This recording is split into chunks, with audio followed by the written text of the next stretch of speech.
Hi. Normally you see me, I'm doing videos for the Maker Barn, but today we're in my own shop.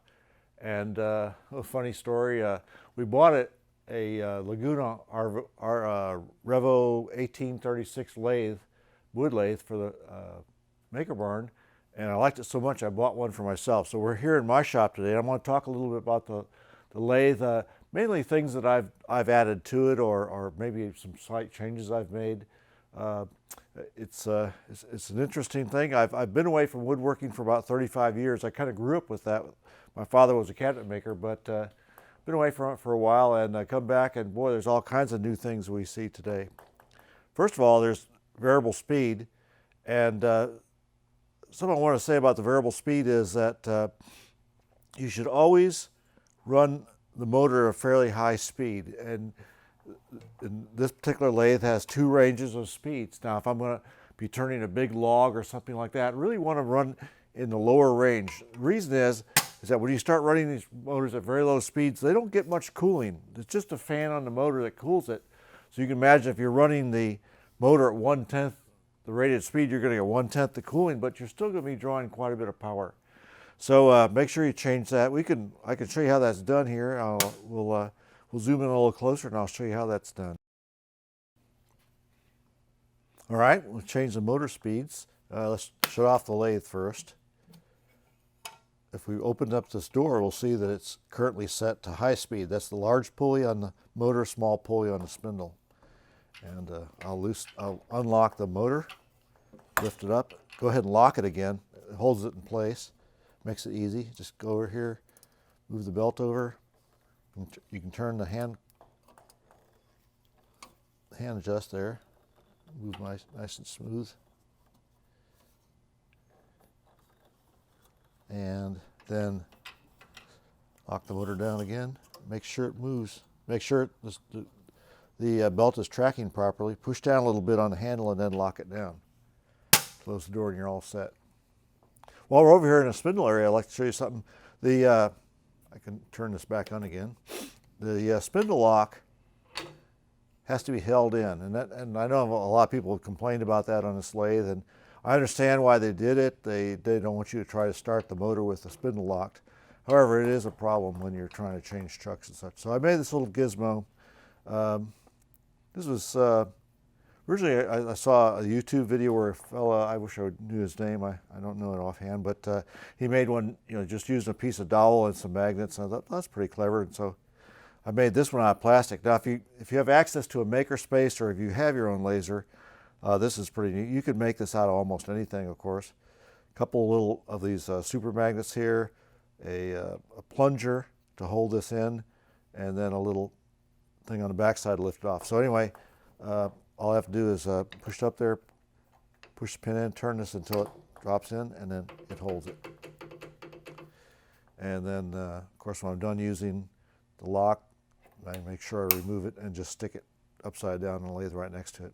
It'd be kind of neat to make this top layer out of red plastic and make these bottom things out of green plastic, because then I could just glance over and see, boy, a big red thing, I know not to start the lathe.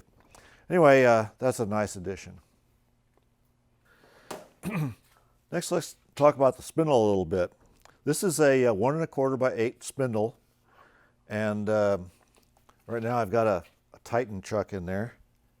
And these chucks typically come with I don't have it here, but a ball nose, 8mm hex wrench, Allen wrench. But I don't know how about you are, but ball nose really isn't the correct thing. I think that someone got a straight type, and I find that it works much better for holding this.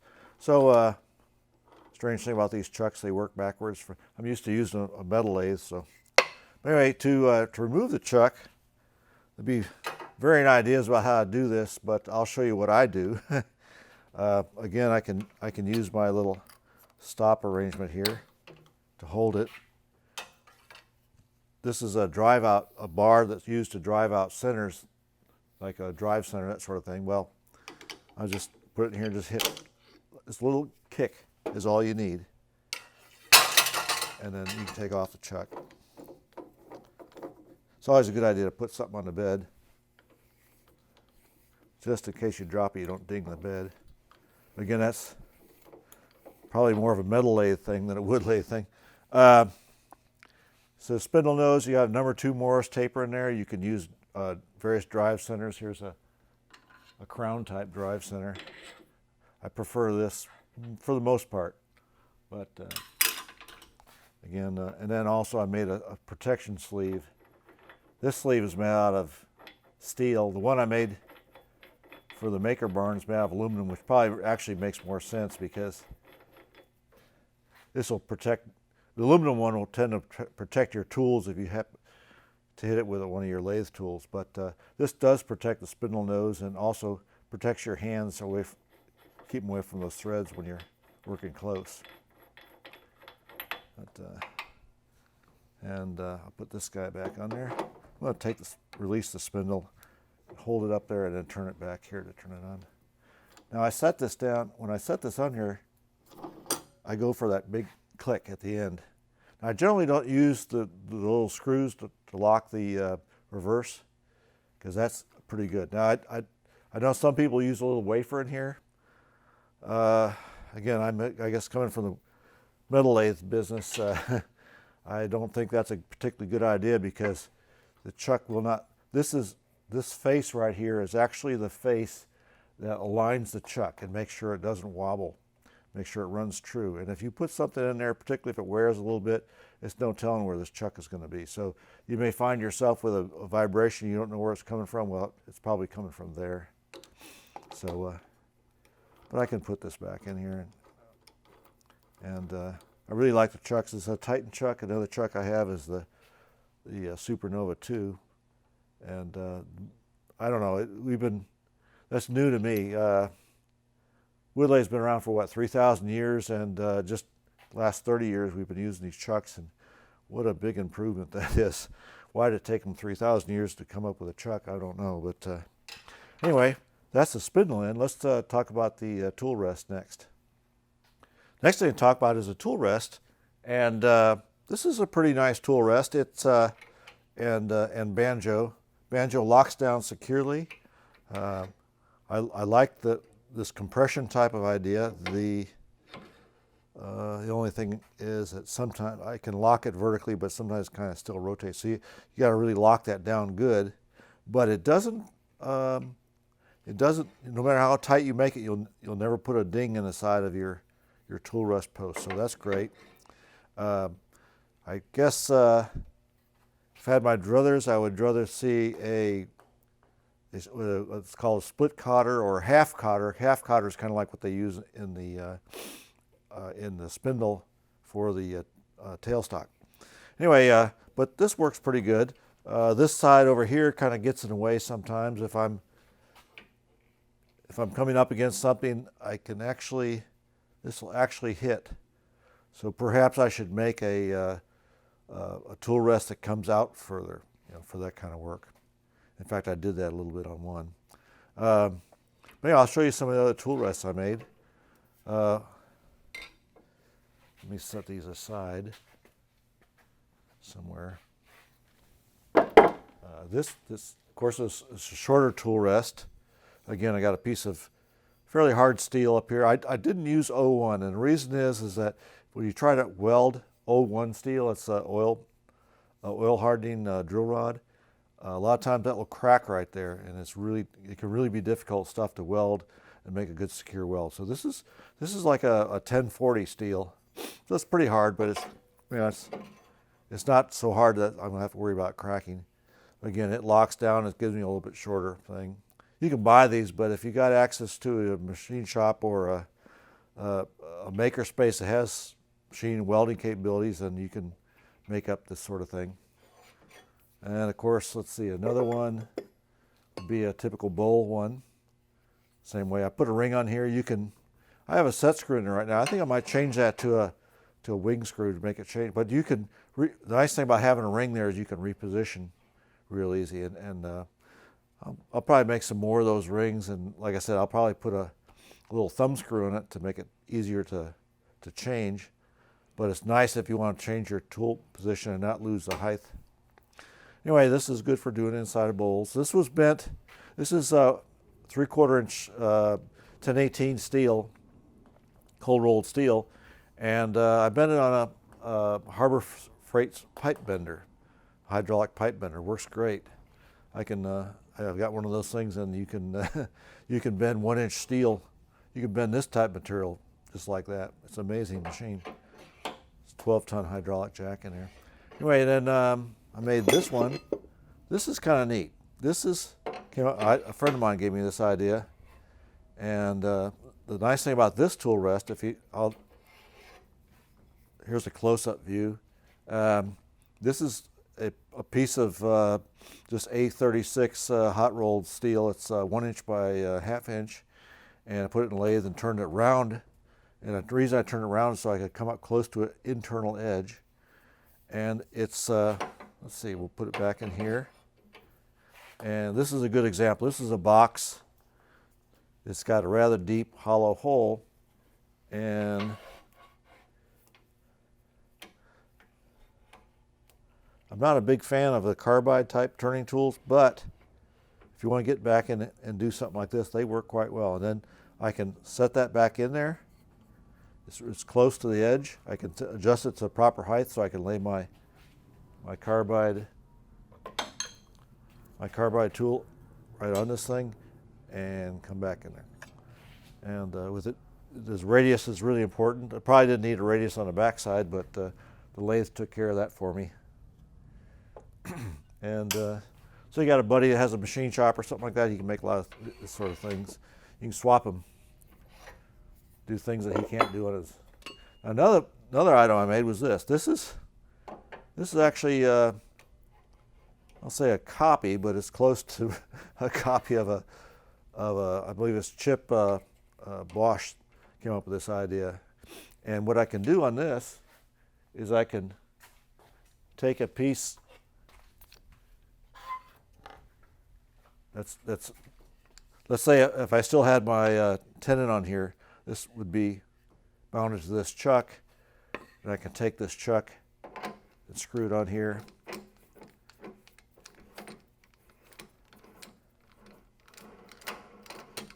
And then I can move it around wherever I want to go. And this it makes the lathe act like a 200-pound or a 500-pound base for my chuck, and this would be on here, and I can carve these things real easy, and I haven't lost my tenon or anything at that point, so it's pretty nice. It's pretty simple to make. Kind of uses a principle machinists have been using for a long time for dial indicator holders, that sort of thing. It's one clamping motion clamps both up and down and rotation. Again, it might be kind of neat to put a little ring on here so that, you know, that you can move this around. I don't know. But anyway, it works out pretty nice. It was a good lathe project. And it sticks really good. There we go.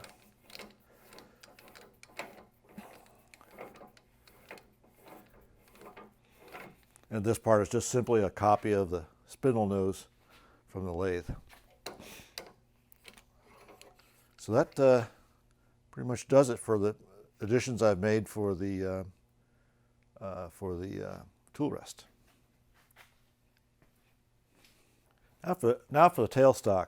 One of the most obvious things may be, if you're familiar with this lathe, is the position of this handle. It used to be on the backside. The only problem with it on the backside, well, it's not so accessible, but also it interferes a little bit with this bracket, which is, I don't know, it's just it just clears it when it goes underneath, but a little difficult to work. So anyway, I simply removed the circlip, pulled this thing out, pushed back in this side. I remounted the stop over here, but you can see that if I want to move my tailstock forward, it's just a matter of doing like this, move it backwards like this, and just lock it down. And it locks at about a 3 o'clock position, which is really handy. It's out of the way and everything. So I'm kind of wishing that Laguna would ship the lathes like this. It's not a big deal. Interesting, these stops, they're on both ends of the lathe and also on the back side of the tailstock. I moved it over here, but it uses a 1/4 20 tap a 1/4 thread on there, which kind of surprised me. Anyway, other things, this is the center that comes with it. It's really nice, a live center.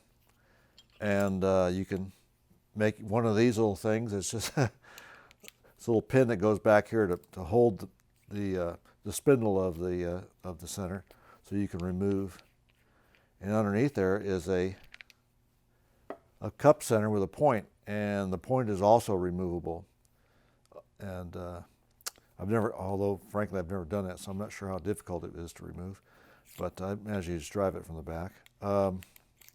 This is a 3/4 by 10 thread, which is a standard 3/4 inch thread. And so I've made some different points for it. First of all, I made this point. This is, again, made out of aluminum. When I first saw this made out of aluminum, it was anodized. And I thought, well, why would they make it out of aluminum? It's kind of soft. Then I hit it with a tool a couple times, and I realized that, oh yeah, aluminum is good. So because I had some embarrassing scratches on the nice black anodizing, so I just removed all the black anodizing.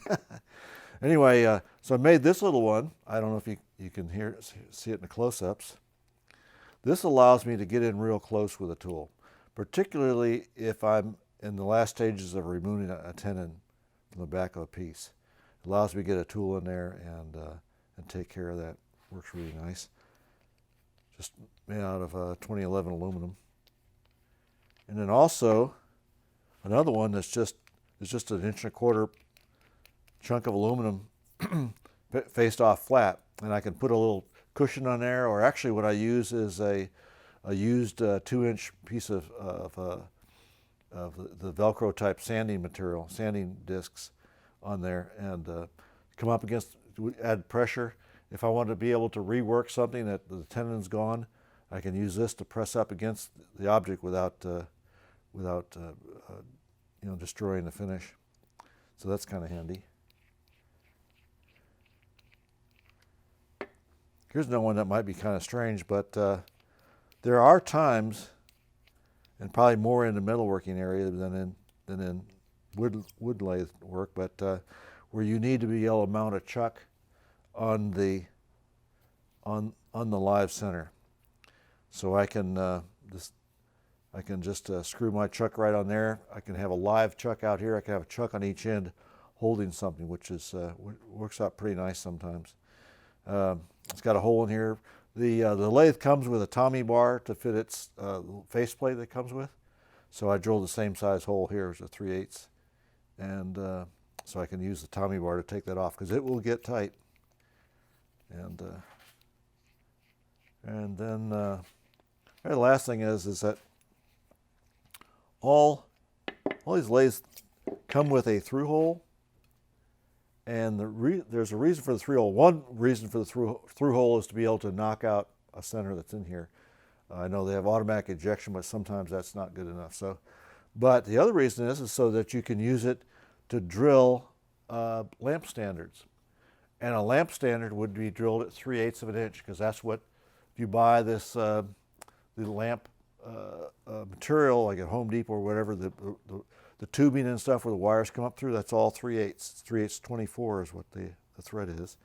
So, but I haven't been able to find, even though I can remove this center point, it just leaves a tiny hole. So, and I haven't been able to find a cup center that has a 3/8. They used to be really common, and I don't see them anymore. So I ended up, as an act of desperation, using this. This is a Morse Taper 2 to ER20 collet adapter. And inside here I've got a 1/2 inch ER20 collet. This is the same thing I use on my CNC router, so it was something I had available, the collets anyway. And then I had to drill out the threads that are in the back. This has a through hole, a 3/8 through hole, except for the fact that the back is threaded 3/8 16 for a drawbar. Now I don't need the drawbar.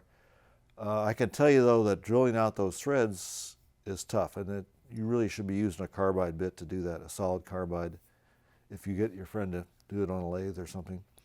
Anyway, then I made a little insert in here that has a cup center and a 3/8 hole, so I can take it and with a large, I actually need a core bit that's longer than this. You can get these things 4 feet long, and it'll go all the way through, and I can core all the way through a long lamp standard using this kind of approach. It's very, very precise, especially if you get a coring bit, because the coring bit will follow the center while the lathe is turning. The center of the coring bit will follow that part in the middle that's not turning, so, or not moving, if you know what I mean. So anyway, that's a nice thing, nice addition. So that about does it. This is a great lathe, the best one I've ever owned. I've owned several wood lathes over the years, but there's no doubt about it that this is the best one I've ever owned.